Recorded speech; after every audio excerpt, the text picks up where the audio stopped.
today's a day off for you, is it not? Yes, that's correct. And then you guys are, you have a show tonight, and then you have to hightail it back to Canada this weekend? Yeah, we're gonna be. We've got a couple more shows, and then we're gonna be home probably by Sunday. Excellent. And then you turn around and head right out on what, Monday or Tuesday, I guess? We'll have almost a week at home before we have to leave again. Right. Okay. Yeah. If I could take a look at a calendar and know what my dates were. Yeah. But you guys have been out for how long now? This has been a relatively short run comparison to most tours we do. This one's been about just under 3 weeks by the time it's done. And that's including the drives to and from the start and end of the tour. Gotcha. So there's a lot of just the tour's all been like the eastern U.S. So getting there takes a few days, and then driving home takes a couple days too. So absolutely, so it's like almost a week of just driving to and from, but about 14 shows in total. Okay. So it's much like touring Canada. There's a whole lot of driving involved. That's true. Yeah. Now, you guys are, once you get back, you're doing a cross-Canada run with, primarily anyway, with Cancer Bats. Have you guys ever toured before? No. We've done a single show with them in Whistler, BC last year. That's about it. Oh, wow. But, we've known Scotty and Liam for on and off, for several years before Cancer Bats was even, happening. Oh, okay. I remember they were techs for a band we toured with back in 2005, and they were telling us about how they were going to start this band called Cancer Bats. And then it wasn't long till, we started seeing, the fruits of their labor, that they were getting some success of their own, so. Excellent. So, going across Canada now is pretty much a given then, I guess, since you guys have kind of known each other for a while. Yeah, it made sense to us, in our minds for a while that, Canada's somewhere that we like touring. It's hard to do it very often just because we want to do it in optimal weather conditions as much as possible. But we also wanted to get out there with another Canadian band that have some notoriety in their own country as well. So that seemed like the perfect fit to us. So we would. End of last year, we kind of proposed that as an idea, so we reached out to them, and they were into it. Excellent. Now, once you guys are done this cross-Canada tour, plans to head overseas or anything like that? No, this summer we're just going to spend writing. Okay. I think we're due to really get some more new songs under our belt to put towards a new record. And the earliest it's going to come out is sometime next year. So we're just going to take the summer off and just make the best songs that we can, and not rush it. Just make sure that we get them good, tight, and then. Hopefully go get to the studio by the fall. Awesome. Now you guys do have a 7-inch coming out, though, correct? That's right. It'll be out first or second week of May, and it'll be a digital download as well. Awesome. So chances are you probably won't have any for sale on the tour to start with, I guess. Well, we might. it's a question of when the pressing plant gets it done. Gotcha. But there is a chance, albeit a slim one, that we'll have them once we're in Thunder Bay, because that's roughly when they're due to kind of, arrive, or just before then they're due to arrive from the plant. Fingers crossed. I can't make any guarantees. I want to have them for every show, but of course, we're at the mercy of the final pressing place. Of course.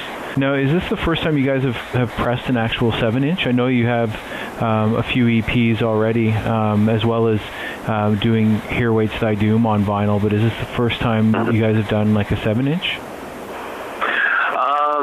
No, actually. Well, it'll be the first time we've had a 7-inch in North America, I should say. Oh, okay.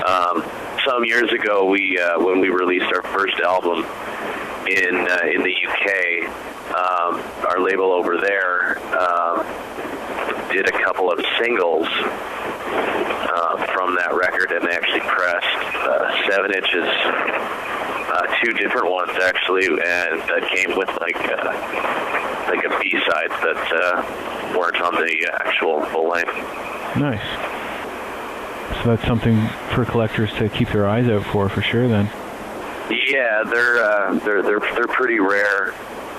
They were limited to about 1,000 copies, and you see them every now and again on eBay. I myself have only a few copies of each. Locked away in the vault? Yeah. One of them I've got about 6 of, and then the other one I actually only have 1 copy, so they're ones I'm not going to be like parting ways with. Yeah, for sure. Now, with the you were talking about doing digital download for the EP, or for the 7-inch rather. Are you seeing more and more response to digital download for your stuff these days? Well, to be honest, I haven't really looked at sales figures too much. Fair enough. I get the odd reports here and there, but I tend not to pay attention to that kind of stuff. I'm more focused on how many people are coming to the shows, and who's coming back the next time we're in someone's town. Right. That's really what I'm more concerned about. I look at how many comments we're getting on Facebook and that kind of thing. Those are the kind of numbers I look at. It's more of a direct link with the fans, I guess. Right. And looking at sales charts. Gotcha. But the ones I do see, are fairly encouraging. People are going out there and getting it off iTunes and whatnot. It's something at least. Yeah, for sure. Do you see a time when maybe 3 Inches of Blood will be releasing stuff on vinyl and digital download only and not on CD? Yeah, I think that's probably the way it's going to go. But who knows? Like, they're still kind of hanging on to CDs, and it's only a matter of time before CDs are kind of. They're already kind of obsolete, but they're still coming out. Right. Fair enough. Now that you guys are 4 albums in, are you having a harder time picking your set list for each tour? Yes, but it's good that at least we've got a lot to choose from. And like we've been doing on this tour, we've been varying a song or 2 here and there each night, just kind of swap them in and out, right, just so that we're not doing the same thing every single night.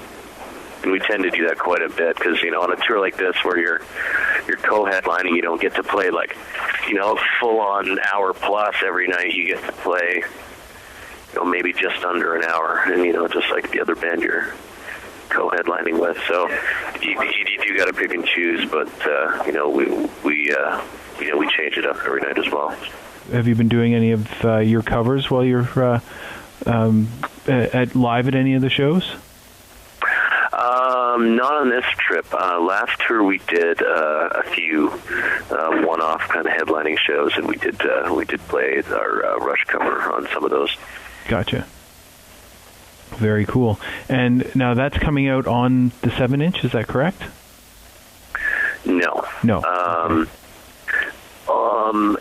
Not sure yet if that's going to be on the download or not, but it's going to see the light of day somewhere at some point. Gotcha. And what is coming out on the 7-inch? We got 2 songs called Lords of Change and Strength of the Grave. Very cool. And that was was that born out of just wanting to get in and get something new recorded? Pretty much, yeah. We knew we weren't going to have a whole lot of,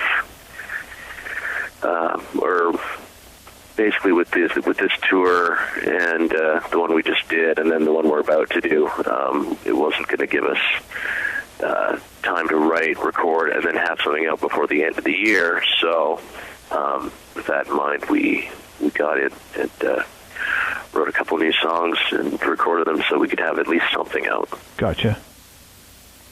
Very cool. Well, I know that I'm looking forward to the